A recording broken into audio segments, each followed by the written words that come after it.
Welcome to the Lovability Podcast. My name is Jennifer Stiers, and I'm here to talk love, relationships, sex, marriage, and everything in between.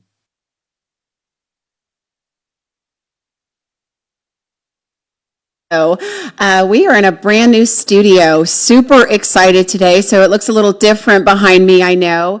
I see all of you starting to log on to Facebook Live. So we're super excited to have you here today. I'm also super excited to have my guest today. My guest is Elizabeth Carroll. So she is the executive director and CEO of the Marriage Boot Camp.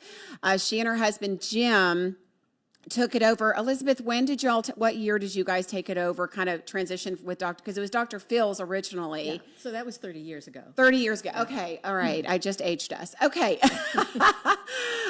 So they've been doing the Marriage Boot Camp for about 30 years, and I've known her forever. I don't know why you haven't been here before, but we are going to talk today about childhood trauma. I had asked Elizabeth, because she does counseling like I do, and especially with the boot camp, I said, what do you see, Elizabeth, normally with like kind of a common theme? What is the biggest theme that you see? And it's exactly what I see. It's childhood trauma. It's people bringing their stuff in from their childhood to their relationships. And where do they show up? It's funny, I just put a post up today, is you never know how damaged somebody is or toxic they are until you start to love them, and that's where the wounds hit, and that's where the triggers are, and this is when it shows up, is when they get in relationships. So welcome to the show. I would love for you really quickly to tell us just a little bit about, I know we're not doing an ad for Marriage Boot Camp, I get it, but I want people to understand what you do there and the transformation that happens. I've referred a lot of people there over the years, so tell us a little bit about that. So I'm trained in traditional psychotherapy, and I do couples work in a traditional sense, but when Jim and I met about 15 years ago, the first thing he did was he took me on a test date. You know what I mean about a test date? Like someone that's like, I'm going to see how she reacts in this situation. Well, boot camp was my test date. So I went there as a traditionally trained therapist, and I was horrified. I was like, no, this is not how this stuff works. And then I started to see how the modality transformed people's lives in such an active and participatory way, right, that it was like, oh my gosh, the fruit and the change that I saw in a very short amount of time is nothing that you can do in traditional, right? Traditional one-on-one. So anyway, I got involved then, and so what we do is it's 4 intense days of deep work, and the way I look at it is that you throw people into the deep end of the pool, and then you teach them to swim. So it is a active way of doing this kind of work, and it happens quickly. We also use a lot of like guided visualization and active structured conversations between a person and their mate, or a person that they don't know. Right. Put them in a dyad and have a conversation. The modality is very, very active. So the most I'll do is maybe 5 minutes of teaching, and then get into a dyad and let's have this conversation. Let's learn how to use the tools.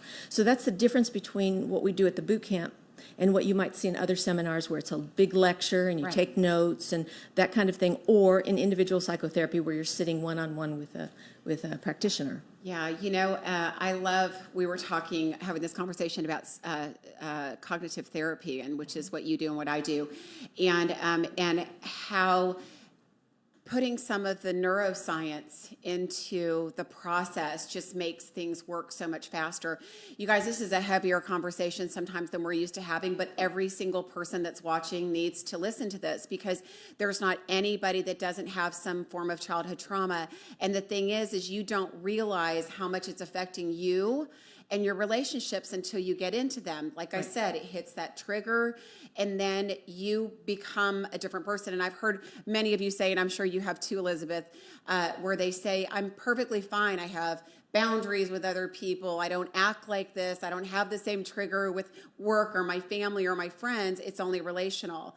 And so love does that to us. And that's why you need to heal before you get into a relationship. So let's talk a little bit about that, because I think where it all begins, Elizabeth, and then I of course want because you've got so much experience, it's at that childhood where people, something happens to them. It could be a mild trauma. It could be a major trauma. Let's take just a major, like a major trauma, right? We could take a major, someone's raped, incest, right? Things like that happen. The way that they have to survive. I mean, at the end of the day, they still have to go on with life. There might be people they have to hide it from. There may be the world they have to hide it from. They're shamed sometimes because of it, or most of the time. And so there's a story that they have to tell themselves to get through it, which is the same story that carries over into adulthood, which affects adult relationships. So let's talk about that a little bit. Sure. from your standpoint, because I also feel like I just said something that people heard, but they may hear it differently from you. So what is your experience there? Yeah, it's a great point. But I want to back up a little bit and talk a little bit about brain science, if I can. Okay, perfect. So think about the mind. The mind is, generally speaking, the subconscious mind and the conscious mind, okay? The conscious mind is creative. It is aspirational. It's where we dream. It's where we create things, right? It's the hub of that. And the subconscious mind is automated. It's programmed in a couple of different ways. And so first of all, between the ages of 0 and 7, our brain downloads information, programs, habits from our environments, okay? And we automate that, those programs by observing the people around us. Some of it's good, some of it's not so good. The science says that more than half can be self-sabotaging programming. Then about the age of 7, our conscious mind develops, and it's like software. So you now have a software program upon which to act in life. So the other thing that changes or affects our daily functioning, or the subconscious programming. Okay, you've probably heard about you can develop a habit in 21 days, right? Through intentionality, through habituating, but it really takes a much longer time and a lot of discipline. So 21 days to develop a habit, 21 more days for it to be as strong as its negative or shadow counterpart, and then 21 more days to have the shadow decrease. Mm-hmm. So all of that is, 63 days in order to reprogram something that is taking place in your subconscious mind, driving what you do day to day. So, for example, I'm sure that you've had experience trying to develop a new skill or trying to learn something. Yes. Okay. So it's really challenging, because especially the older you get. The older you get, and the more deeply programmed you are. Mm-hmm. I'll give you an example. If, let me just say this. If we weren't running off of old programs, I could have a client come into my office and I could say, stop doing that bonehead thing. And they'd be like, okay, I'll stop doing that. But it doesn't work like that, does it? No. And what's interesting, I don't mean to interrupt you, but people don't think about how much not just our programs and our thoughts and our beliefs about love and relationships, but they were talking about driving and cell phones and the research Yes. they did on that. And like they said, about 80%, 75 to 80% of our driving and things that we do every day are subconscious. Yes. So this is not something that you all are aware that you're doing. Right. So that's why you can never counsel yourself or fix yourself, because you're never going to be that objective third party right. outside of yourself, because those programs are running. Right. And there's all these filters built. So by the time you're 7 years old, you have all these filters built in your brain that things are running through. Well, it must, this happens, so it must mean this, and this happens, so it must mean this. Mm-hmm. So it's going through whatever filters were built with whatever tools you had. Right. Yeah. And a lot of those tools were for survival's sake. Exactly. They weren't necessarily for self-actualization or for creating the next new thing. It's just so that you live through the day. Yes. And I'll give you an example. If you were bullied as a child, like I was, I developed a survival mechanism that then manifests later as suspiciousness, mm-hmm. Negativity towards relationships, and a trust bar that was extremely, extremely high. Okay? So it was very hard for people to get close to me because I had to survive, right? So the problem with this strategy was that it was invisible. I didn't know it was a strategy. I just thought it was the right way to live. Do you know what I mean? I do. Yeah, so I'm thinking, no, I should be suspicious. I should be careful who I allow in my inner circle. I should. I should it on myself and believed it to be the way the world should be. And that's the way it looked, and that's the way everything was perceived. Right. Yeah. Right. You know, then there's the other people, because I know some of you as well. I'm one of them, and I feel for all of you out there that are the same way, where you trust everybody. Because, I mean, when you grow up in an environment where you don't have those things and everything is safe, in a sense, you know, it's safe for the most part, you don't have any reason to look outside, and there's a naivety. I've known people, you know, and myself included, I will say, where there's a naivety there to other people's motives and things, and you don't. And I always admire people like you that can see it, because we're trained to look for it. So, you know, interestingly enough, I had somebody ask a question on the post, and he had asked about if we thought that there was a reason that God gave us that experience, if we don't heal it all the way so that it stays in our conscience, so that it stays in our awareness, so that we're able to deal with things. Because everybody's been dealt a different hand. Yes. Well, it's interesting because Harville Hendricks, I don't know if you know who Dr. Harville Hendricks is, he has an entire theory based on the concept that we have unfinished business from our childhood that remains in our inbox, and then we're attracted to it. Yes. Okay, so this is how I think God does that. When I counsel couples, I always say, all right, how does your mate represent your worst nightmare? Right. Okay, so for me, having been bullied, I'm always attracted to the bully. Right. Always attracted to that bully. Why? Because it's in my inbox. You can relate to them. Well, no, it isn't that I can't. It's subconscious. It's unfinished business. It's like I have got to slay the bully in order to get on with my life. And I think that that God uses that constellation of behaviors for the purpose of pointing right to our wound. So, for example, if you are dating some guy, and he looks at you and he pokes you in the side, and you're like, what are you doing? And he's poking you, and he says, there's cancer right here. You can't see it, but I can see it. And he pokes you, and it irritates you and it hurts you. But the blessing is that he has just isolated and pointed out exactly where the wound is, and that's what the unfinished business model of choosing mates is. That if I'm mad at Jim for being a bully, and I'm thinking he has to change, it's the wrong way to look at it. I need to look at it as, okay, what is it about his behavior that is hurting me so badly?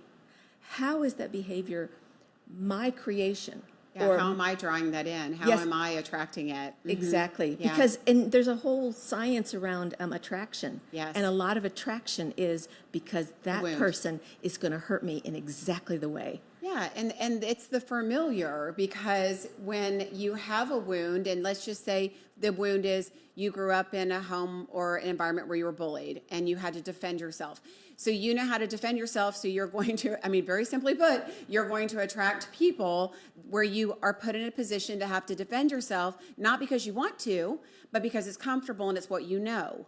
You know, there is a familiarity there. And, just like abuse, just like alcoholism with codependency, if you have a pattern and you know how to deal with that pattern, you know how to deal with abusive people. That's why we attract our wound, our pattern, until we heal it, because we know it's the familiar. We don't want it. We may not necessarily want to have to defend ourselves or want to have to walk on eggshells, like in that kind of environment of abuse.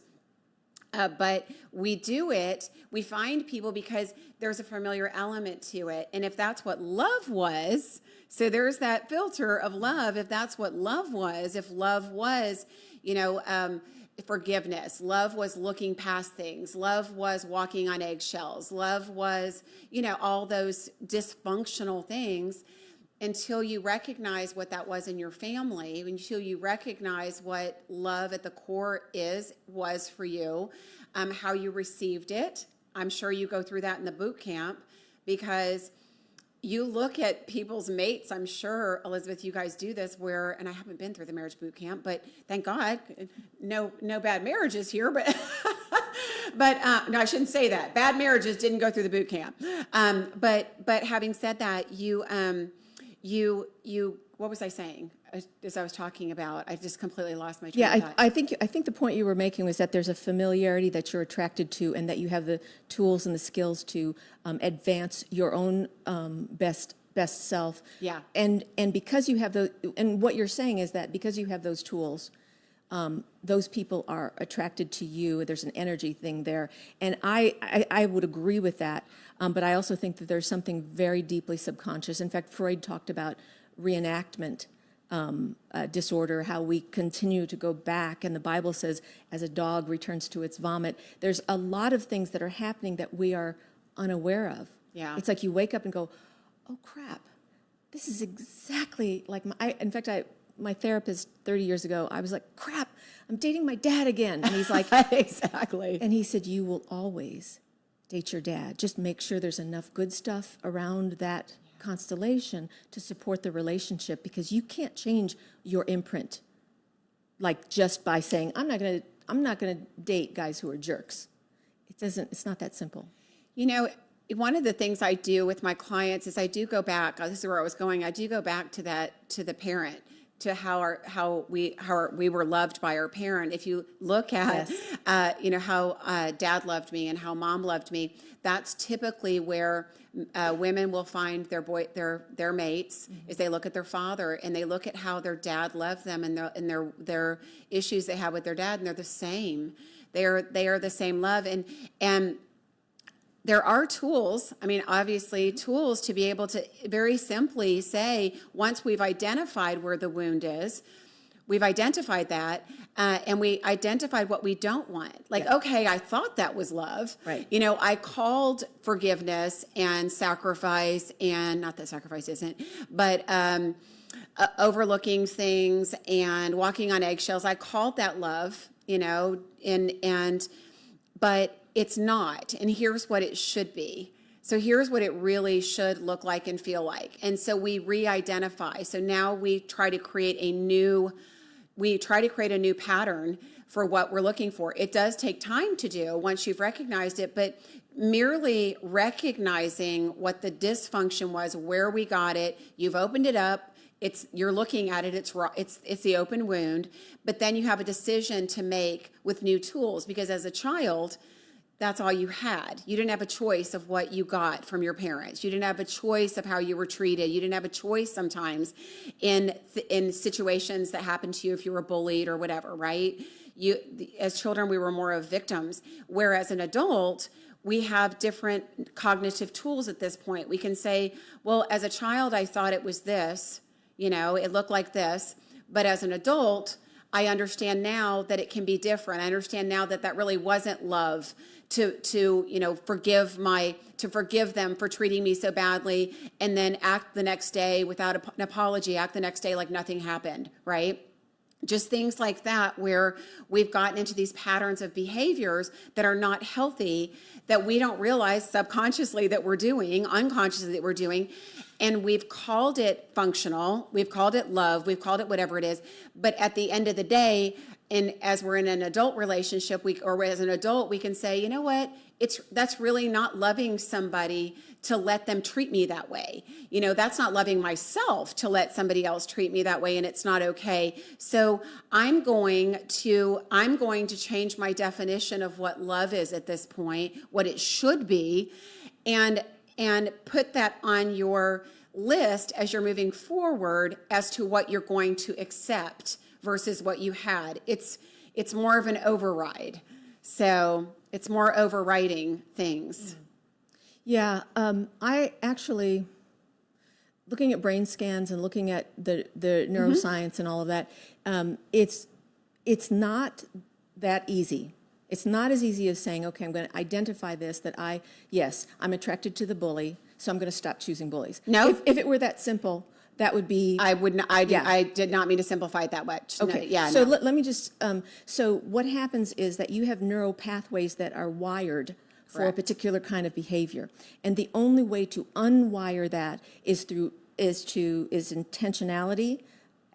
Changing the belief? Well, you've already changed the belief, okay? You're already saying being bullied is not a good thing. So that's an awareness of the bullying. It's not a good thing. You've just redefined it. Great. Then there's the next step, which is you've got to create some behaviors to counteract the way that you would respond to that. But it is so subconscious that it is very, very difficult to just recharge. So what I wanted to do is when I work with my clients, I have a tool that I use for them. It is a cognitive processing tool, because what I'm talking about is cognitive impairment. Right. I'm not talking about being dumb, right, and choosing the wrong kind of guy. It's actually a cognitive impairment. So how do we repair the cognitive impairment? And so what I have my clients do is a simple ABC sheet. I actually brought one, so I'll show it to you in a second.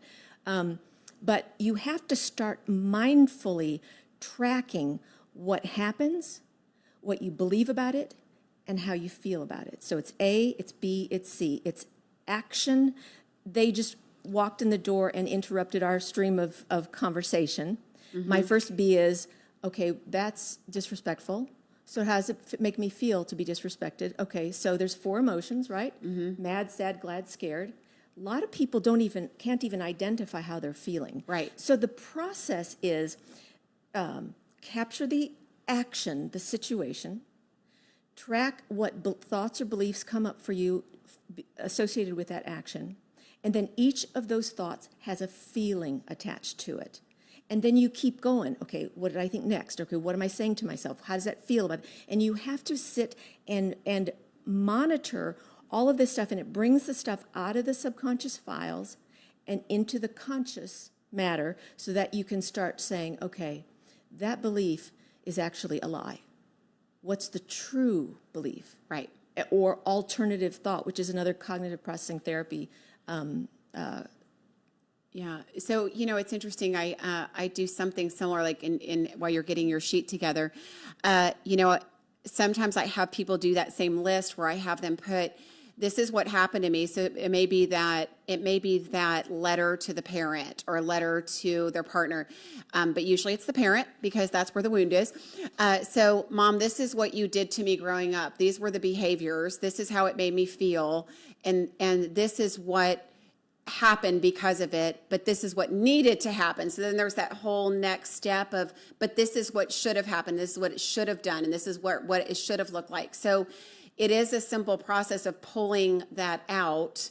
Pulling that out. So it's just, you're right. People sometimes don't understand how it makes them feel. Like, right, this is what you did, and this is how it made me feel, and then this is why that happened. Right. This was the result of it, and this is how it hurt me. Right. Because that's that whole owning of that wound.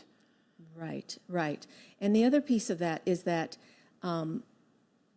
that is an internal process.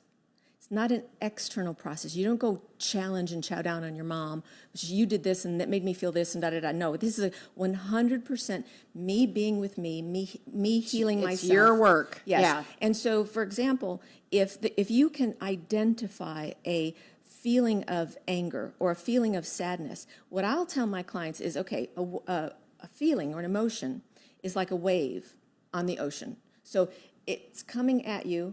You're getting a little inkling that something's coming your way, mm-hmm, right? And if you are someone with a cognitive impairment, you're going to go, stop, go away. And then you'll pick up a project, or you'll take a drink, or you'll do something so that you don't have to deal with it. And what I say is, let that feeling come in. It is going to rise. It's going to crest. And when it's cresting, you're going to feel like you're going to die.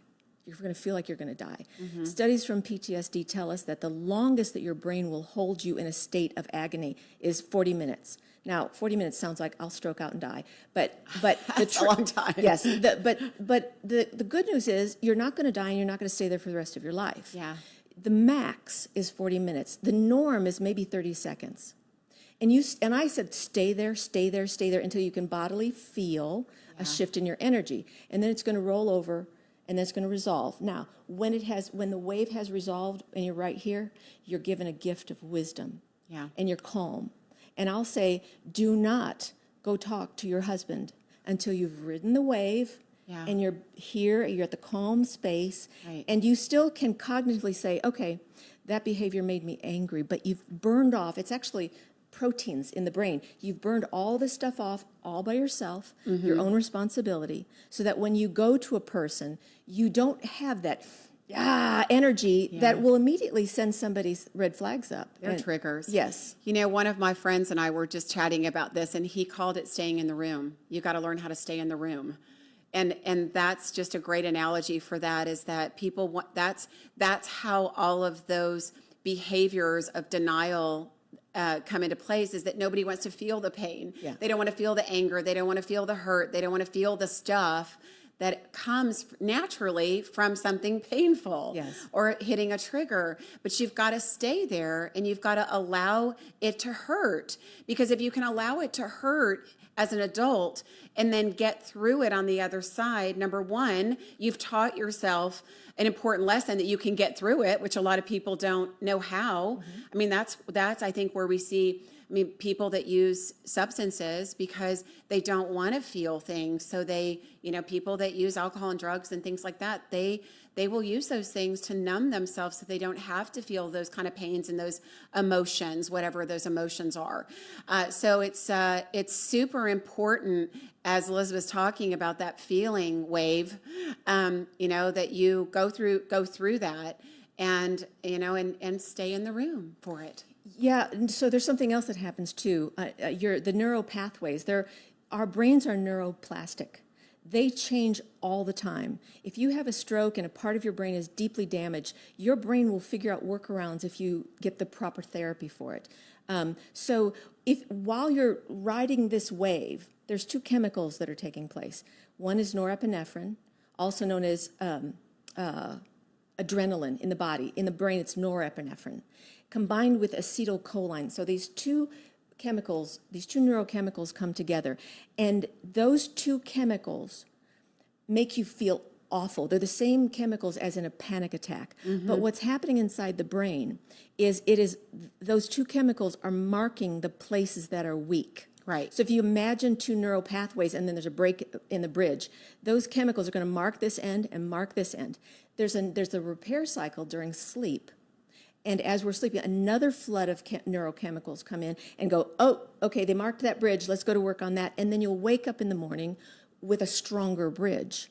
So, what I always tell people about staying in the room, if you will, is that it isn't just an awful feeling. It's a way that your brain is marking the places that are weak so they can be strengthened. It's the same thing that athletes do when they're learning a new skill. Stay with that awful feeling of humility, of fear, of all that stuff, because the chemicals are marking those places for repair.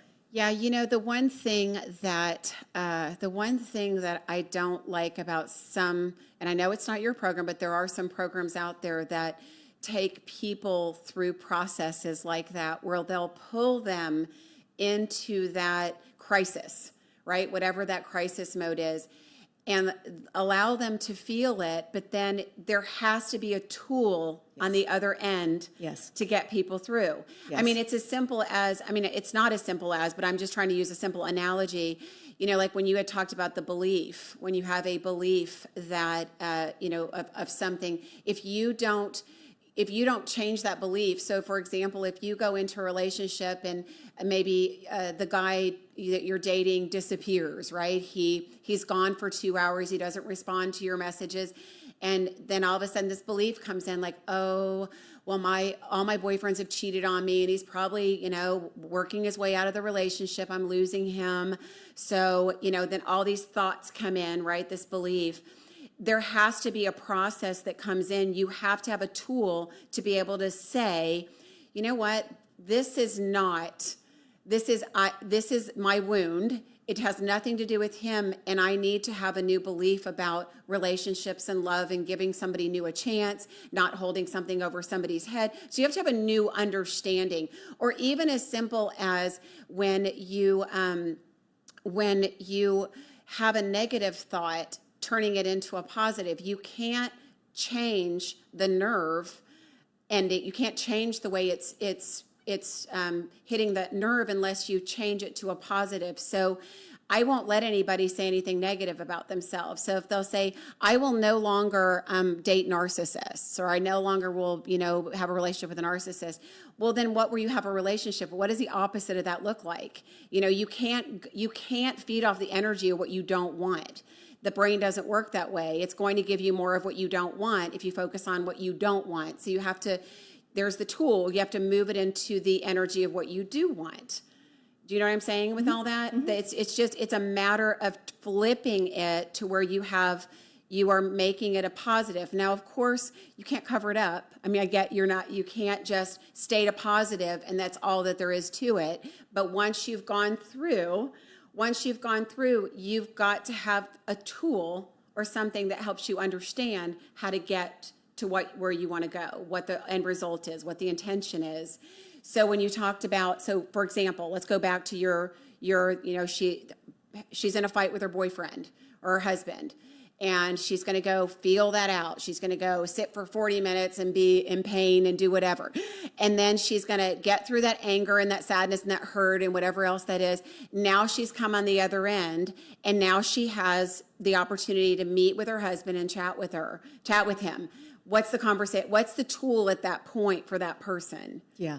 So that's really a tool on both sides, and it's something that we teach at the boot camp, and it's MVP. So the first thing you have to do is when you contend with someone who has hurt you, the first thing you have to do is look at that person and say, right now you are the most valuable person in my life. Right now you have all of my attention. You are the most valuable person. Then it's an acronym for actual communication skills. So you're actually saying that, or you're just thinking that? You're thinking that. You have to, sure. Yeah, no, you have to get into a mindset. Mm-hmm. Yeah, you have to get into a mindset that says, this person is not my adversary. This person is important to me. Otherwise, I wouldn't feel what I feel, right? Right. Then the MVP is an acronym. It's like M is for mirror. And both parties have to have that. So if I'm going to say, Jennifer, I am angry at you for the terrible directions that you gave me, okay, getting here. So then you would mirror that and you would say, okay, so let me make sure I have this right. You're angry at me because I didn't give you good directions to get here. Did I get that right? So that's what you would say to me. And I would be like, yeah, you got that right. Or you might say something, so you're just like pissy all the time, aren't you? And I'd be like, no, that's not. And then you would ask, did I get just that right? Most of the time. Yeah. So mirroring is a very important tool. It's Carl Rogers, who is such a brilliant theoretician with the originals, Freud, Jung, and Rogers. Then the V stands for validate. Okay, I might not agree with you that that's annoying, but I value you. I value your opinion. I value your thoughts, and all of. I value That's such that. a big step. Yep. I think that in itself is so missing. I mean, obviously the ability to be present with somebody, but that validation part, that's something a lot of people need to work on that end of it, because you may not understand it. You may not understand somebody else, but you need to respect them. Yep. And that's what that is all about. It's respecting them is validating them. Yes. I don't get it, but if that's what you see and that's what you feel, then it's real to you. Yeah. Right? Right. And it makes sense that your feelings make sense to me. I may not have the same feelings. It's like a child. They're scared of the storm. You can value and you can see why the storm would scare them, even if the storm doesn't scare you. Now, that's validating. Even if it doesn't make sense to you, because I think that's, we see the world, perception is such a big thing. We all have our own backgrounds in the way that we see the world. So we're all going to see it differently. And, I can say this, there's plenty of times I can't relate to somebody and something that they've been through, something that they're thinking, or a way that they're thinking. I have literally sat. I had Michael Moulton on the show, and he's an addiction expert, and he was talking about alcoholism and the way that the brain works with that, and he was talking about resentment. and going into this big, long conversation about resentment. But that's his world. Like, that's what happens in his brain and in his heart when things are going. And I couldn't relate. I just remember sitting there going, how did you go from here to here to here? Like, it made I cannot relate to that at all. I can't feel what you feel. Yes. I don't ever want to feel that, Yeah. by the way. But having said that, I think there's that element of, and I think this is super important, that we, say, I don't understand that because I haven't felt that before, or I can't relate to that because I haven't felt it, but I respect that in you. And if that's the way you see it, then I'm going to work to see it on that. Your husband got on here and said that Elizabeth girl is hot. He's great. Hey, Jim, welcome to the show. We're glad that Elizabeth lady is hot, he said. So, Silly. He's just trying to get laid. So, yeah. Not working. That's all right. Not working, Jim? Better keep going there. Okay, so we've got Ellen says, Elizabeth Carroll is a blessing, so beautiful and inside and out, and extremely kind. Her skills work and melts conflicts. Very grateful for her amazing work. Ellen, somebody that's obviously done work with you, yes? Well, yeah, Ellen, what a beautiful woman. She is in Seattle. She's a trademark attorney. It was a privilege to work with her and meet she and her husband. They have a beautiful son. And actually, I hope I'm not like blowing your cover here, Ellen, but she and her husband came to the boot camp and were kind of tricked by some other friends saying, "Oh yeah, you'll like this." And I could see on her body language, it was like, oh, hell no. I am not going to sit here in a room full of 100 people and just talk about no, I'm a private person. But by the end of the boot camp, we just ended up in a little love friendship because she was so tender and so willing and so hardworking that she wanted to be her best self. She wanted her husband to be her best self, and they wanted to be the best couple for their son. And it just, it's interesting when you see people come in and they're like, oh, hell no. That's why she said you melted her. Oh, that describes it. It's interesting because I never thought to ask you this, but when I get couples, I don't like to see couples I don't want to work with couples together. I get if you're doing it in an environment like you're doing where you're just working it out, but I don't want two people sitting in front of me for an hour complaining about each other or pretending because they're sitting next to them that nothing's wrong or faking it. So that's a hard turn when you have to take somebody that doesn't want to be there and make them do the work. You have that, or inspire them, I should say, to do the work. You can't make anybody do the work, but inspire them to do the work. Yeah, no, I actually like working with couples, and the reason is because they blow each other's cover. Yeah. I mean, I've had people come into counseling, and they're, my life is da-da-da-da, and then I get with their spouse, and they're like, no, she's like blah, blah, and I'm like, we don't always see our shadow selves. It's behind us. It's out of our vision. So I like working with couples because they rat each other out pretty Absolutely. Quick. And you can see the dynamic pretty quickly when you've got them both in the room. But it is like herding cats in a barrel. You really do have to have a very strict structure so that it doesn't go off the rails. And traditional couples counseling just irritates me because people come in, they just fight the whole time, and they fake it because they don't want to hurt their feelings or say the truth. Or that, and the therapist kind of nods and I'm like, I'll stop them after a sentence. Okay, stop. And let me just get back to the MVP. Yeah. Mirror, validate, and hope. I use it all the time. What I heard you say. Hang on. Don't respond yet. What I heard you say is that he does this. Did I get that right? And I'll make him listen until she's able to fully express what she's thinking and feeling. Right. And I'm like, did I get that right? And I'll stay with her until she nods and says, yes, that is what I'm trying to say. Then I'll turn to him and I'll say, okay, before you tell your side, I want you to mirror what she just said in as much exactitude as I just did. And so what happens is when a person is truly, fully mirrored, when I say to you, what I'm hearing you say is that this really frustrated you. Did I get that right? all of a sudden something happens to me. I start actually feeling what you just shared. I start feeling you, and that's the reason we don't like doing it. I don't want to feel your stuff. Right. But my thing is, I am hardcore. I force them. You must mirror until you get a nod that you got it right. That's a great point. And I'm going to pause you for a second because I want everybody to hear what you're saying because it's so important. I mean, whatever relationship you're in, whether it's marriage or you're dating somebody, this is an important tool. Pay attention because this is where conflict happens and where we don't resolve it because one person's not listening and the other person's not being heard, and this is how we get through it. So please listen closely. Yeah, thank you. Yeah, it is, and it's not new. I mean, this goes to the very beginning of psychoanalysis, and I mean, it's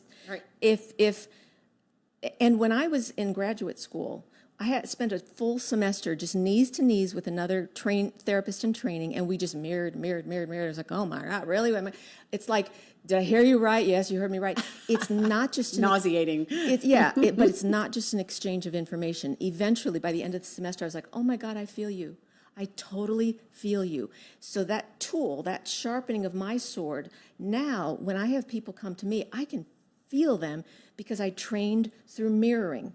Now, if I can get a husband and wife to mirror until they feel the other person, it's a game changer. You know, it's interesting because people ask me all the time how I do my job, where people come with all their stuff to me, and we have to feel it. We have to, we feel what they feel. I mean, there's plenty of times I'm holding back tears because something's so hurtful. Yes. I feel it, but I'm not owning it. Yes. And it's just, I couldn't even explain to somebody how we do that. But that's, if you can't do that, then it's super heavy. And then you're carrying it around and owning people's stuff. But there's a level of detachment that you have to it where you can feel it without owning it. Yeah. And just being empathetic and understanding. And it's an interesting, it's interesting that you practiced it. Oh, yeah. I mean, that'd be nauseating, but I guess that's how you get better as a counselor. So you hear it all the time. If you think about the wave, what we were being trained to do was receive this person's pain and be like, holy cow, and ride our own wave. Yes, there are times when I am so horrified by the things I hear that I just weep. Yeah. But I am strong enough to be able to stay in that horror and the sadness and know it's gonna roll over. Right. And when I'm done, I will be able to release that, and I'll have a little bit of wisdom for having ridden the wave for and with this person. I love that. And I'm gonna pause you right here because I think this is such a great point, because here's where people need to get wiser about identifying their own wave, right? Because what happens is, when you start to feel something, so people start telling their story. So this happened to me, and then they get to the lie, they get to the story, they get to the point where they have changed the story. You know what I'm saying? Like something happened to them, they don't want to feel the pain, so all of a sudden they divert, they go to a different place. And that's where you have to catch yourself, is when you go to that place maybe where you are dumbing down how you felt, or you're saying things like, well, he did this to me, but I got through it. I'm okay. I understood, da-da-da-da-da. But where you're doing that, you're missing. You're avoiding. Yeah, you're missing. You're diverting, and you have to stay in it. That's where I stop people, and I go, no. We're not going back. We're not moving away from this. Let's stay here. Yeah. So and you're exactly right. There is a way in which we train ourselves early on to survive by avoiding that horrible feeling. Think about being a child and you've been molested. Many children will describe an out-of-body experience and sometimes an identification with the aggressor. Right. Why? Because if they were fully present in that moment, it would shatter them to the point of psychosis. So the brain is very savvy. It's like, just shut, avoid. And the forgive. Let it go. Okay, so it doesn't work in a fully developed mind. So you're absolutely right that you have to catch people. I mean, I've had people that I've said, okay, we'll get to this place and they'll be like, oh my God, it's just so awful. And I'm like, okay, let's stay here. I'll stay with you. I'll stay with you. Let's stay here. Let's just watch this feeling. And I'll have them just meditatively feel their bodies, feel the pain, and watch. Because we have what's called a multiple perspective advantage. And Dr. Caroline Leaf talks a lot about this. The ability to act, watch ourselves act, and then another part that's communing with the Holy Spirit. So we have this multiple perspective advantage. So what I'll say is watch yourself, watch what's going on here. Be fascinated and curious. And just having someone as a witness to your pain can be so healing. Yeah. Yeah. Yeah. You know, I love that. And that is a whole other level of healing that takes place when you can do that and go to that place. So let's talk about, because I think here's the one thing from a simplistic standpoint, because there's so much behind the scenes, as we've talked about with the subconscious mind and our brains and the way that we've trained our brains to work or not work or shut down at places. So let's, from a simplicity standpoint, talk to people about identifying, how do we identify where our childhood wounds are, because everybody has them. And that's the thing that y'all need to know, is everybody has them and they are affecting. So you need to first look at your pattern. So if you look at what keeps happening in your relationships, who you keep attracting, a certain energy. I know I hear people go, gosh, I always attract these drama. It's always drama. Guys say that a lot. Yes. And women always say, why aren't there any good men out there? Oh yeah. Oh yeah. Yeah. And by the way, what she just said, I hear guys say that too. Where are the good women? If you're not attracting good men and good women, your definition of what good would be, this is a place where you need to go, because you are operating you're looking for the wrong thing based on an old wound or an old program. So you need to do work if you continually attract the wrong person. So look at your pattern first, right? And so you see where you need the help and the work. What comes next? What would you say comes next? So let me just speak on that. And I talked about this. I don't know if you're going to be able to catch it, but this is the form that I have my clients use. And I had one client the other day say, I had a dream where you were saying, did you do an ABC sheet? Did you do an So yeah, I'm kind of an ABC sheet Nazi, but this tool will help you and you'll start catching and capturing the patterns of your life. And you'll also capture those moments where you want to skip by it really quickly. So this ABC sheet, and I make everybody at the boot camp, all my clients, everybody has to do this, and it trains the brain to pay attention. And as your brain is paying attention, as your mind is monitoring, if your observing ego is watching and monitoring, it's going to be, let me just say this. Okay. You talked earlier about modalities that throw people into their trauma, and the reason that throwing someone into their trauma can work is right now our brains are set up to say, hell no, I am not going to go there. But if you will go through your trauma story, and I have my clients write their trauma story from the age that they were wounded in first person. I am 6 years old, and this man broke into my bedroom through the window, and then detail after detail. Then I have them read it to themselves every day aloud, over and over and over. Yeah. Then what happens is the brain starts to get the message. You mean it's okay for us to talk about this and look at this? It's okay, because the brain has very, very powerfully segmented and encapsulate that memory so that it doesn't hurt anymore. And so what we want to do is... And then there's judgments about it too. So I want to make sure that we hit that too. The brain is segmented it, but it's also judgments of good, bad, right? So right, wrong, good, bad. So we have that element as well that we're working through. We can't talk about that because that's not appropriate to talk about, or that's bad when that happens, or that's, what I'm saying? So those are all the B's.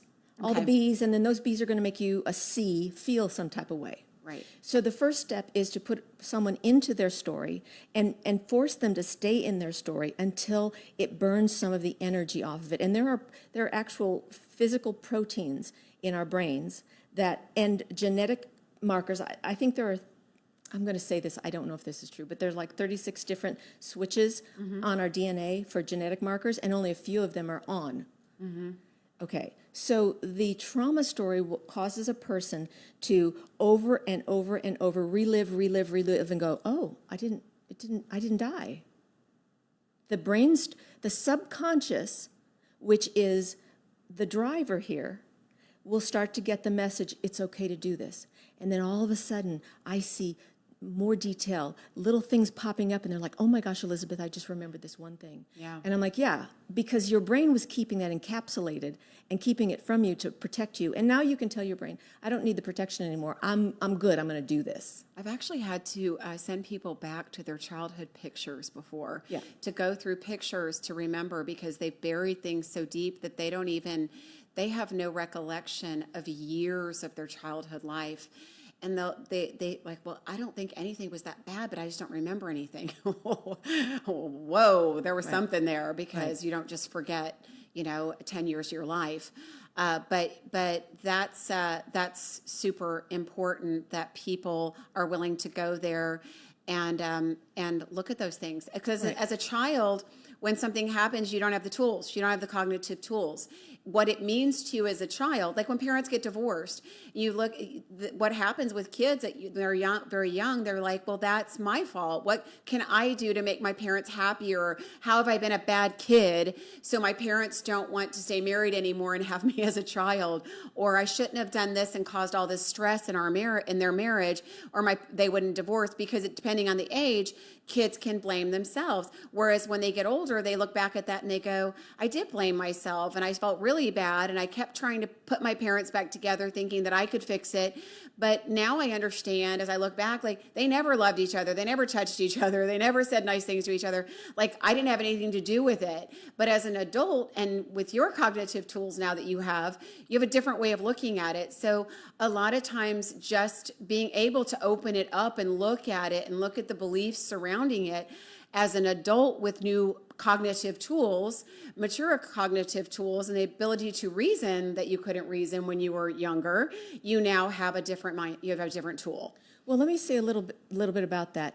Children, it's very, very common for children to blame themselves when they've been molested, blame themselves when the parents divorced. Now, the twist on this is that it's a form of empowerment. Children are very, very narcissistic. Yes. And it's the we're born into primary narcissism, and that's normal. Developmentally, we move out of that. But there's a way in which a child, it's too That's going to be a trigger for some of you. Well, it's too disrupting to a child's immature mind to see it any other way than, I have the power. I have the power to make all of this stuff happen, and therefore, if I have the power, I have the power to change it too. It's a very grandiose way of self-protection. Now, here's why. Is it narcissism, or is it just selfishness? No. Primary narcissism is a developmental stage in a child's life. Every child is born into it. At 2 years old, the primary narcissism starts to break, and they're like, oh crap, I'm not the boss of my mom. Are you kidding me? And that's why they have Somebody the tell my twos. cat that. Yeah. He's still stuck in primary narcissism at age 12. But let me just finish. I digress. Let me finish this thought. Okay, sorry. So it is a way for the child to protect its brain from fragmentation, to say, I did this. Now, you're right. As therapists, as dealing with adults, we need to be able to tell them, of course you blamed yourself. It empowered you. It helped you survive. Now it doesn't work anymore. So let's, number one, normalize it. Let's be compassionate because it helped you survive. And now let's make some different choices. Yeah, and I think that's the conversation with anything, because however we justify, whatever cognitive or physical tool we use to survive, to get through something, whatever story we have to tell ourselves, whatever pattern we developed to get us through, it got you through. You're alive. You survived. You, at some point, and some of you really need to hear this, because at some point you have to fix it. You have to heal the wound. You have to be willing, because living in survival, number one, is not good for your nervous system. It's not a good pattern to be in, to keep revisiting an old wound over and over again because you haven't fixed it. Pulls you back to that same feeling every time. Pulls you back every time to an old wound that you never wanted to feel in the first place. But if you keep attracting people that are going to give you that, then you keep feeling it and keep being hurt and whatever emotion that is. So there comes a point where you have to make a decision to change and move forward and change the pattern, change the belief, change whatever it is that has been holding you back, that has been paralyzing you. Change whatever survival tool, as you just said, whatever survival tool you had. There has to be a new story. Does that make sense?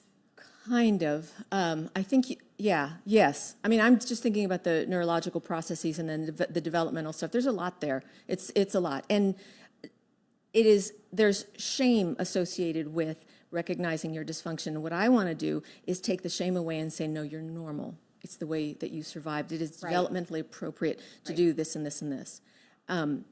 So it looks like we're almost out of time. Is that right? Oh my God, we are. Oh, that flew. Yes, thank you. Yeah, we've got 3 minutes left. Wow. Okay, I did want to say one thing.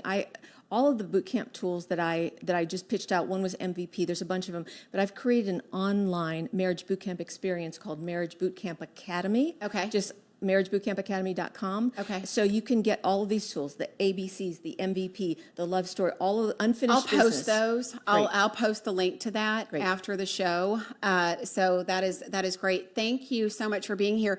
You know, this is a big conversation. I mean, I love that you went into such great detail. I really appreciate it. I know a lot of people learned a lot through this. And there's, as you said, I always try to simplify things and try to make it quick so that there's more tools for people to take with them, almost like you're going to church and then you get a message and you can go home and work through that.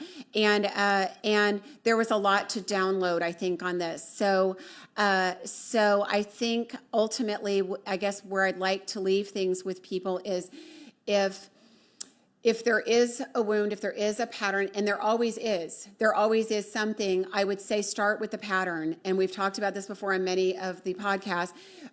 Start with the pattern, look at what your pattern is, and then you go kind of backwards from there. You open it up and you kind of, you dig in and you kind of go from there. But you've got to start somewhere and look at what isn't working in your life to get to what is. And before I forget, you know, I want to make sure that we thank you everybody for listening. By the way, I was just looking at your comments. I'm so glad you joined us today. I want to thank our sponsor too. I have Aideen Kingston as our new sponsor for the Lovability Show. She's beautiful. Every time I see that picture, she's just stunning. She is a dermatologist in Uptown, a cosmetic dermatologist. So I know for all us single people wanting to look our best, we may not look like Aideen, but we can definitely go in and get a consult with her and find out what we need to do to look our best, because I know it's important. We live in Dallas. This is one of those cities where we want to make sure we are looking our best and putting our best foot forward. So thank you, Aideen, for that. We'll see her soon, and I will post the tool for the Marriage Boot Camp. I cannot stress enough, even relationships, if you are in a relationship that needs work, you don't have to be married to go to the Marriage Boot Camp. And I send people there all the time. That's awesome. So believe in what you're doing. So thank you. You're so wise. We're going to have you on again for sure to talk about more of these things. So thank you all for joining us. You can always listen to us on any of the podcast stations, Apple, Spotify, Google, and whatever else you listen to there. So if you missed anything or you want to hear it again. So thanks for listening, and we'll see you next Friday at noon. This is Jennifer. Thanks for listening today, and please subscribe to the podcast. Every single week we'll have new information, and if you'd like to find out more information or if you have any questions, please go to my website at lovejen.com, or you can find me on Facebook at my personal page, Jennifer Stiers.